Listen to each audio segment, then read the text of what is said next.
all work and no play makes Jack.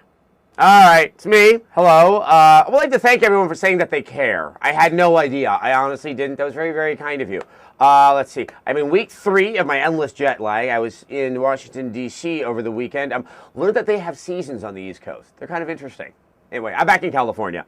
Obviously, there's a little bit of news that happened before the weekend started, and that was the permanent disbarment from practicing law in Florida of one Jack Thompson. Though what was more interesting was a post on Kotaku from Doug Lowenstein, the former president of the ESA, asking the gaming press to wonder what role they had in creating Jack Thompson. And I've been thinking about that one. And you know what?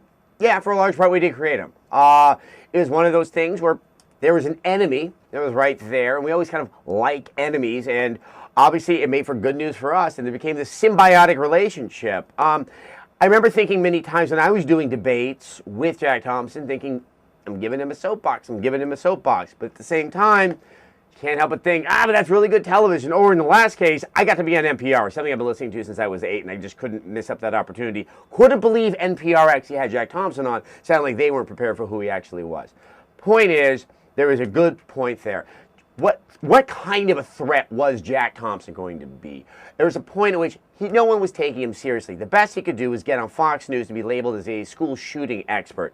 Really, it was a lot of hot wind. He never seemed to further any debates out there, whereas some other people, say like the state senator Leland Yee in San Francisco, who keeps on putting out bills, he seems to offer a more intellectual approach, a rational approach to issues that we have with video games. And really, it was just kind of a song and dance, almost like a minstrel show, if you would, the way that we dealt with Jack Thompson. And to be perfectly honest, I'm not feeling much glee at the fact that he's not going to be practicing law anymore. It's like I'm going to miss him.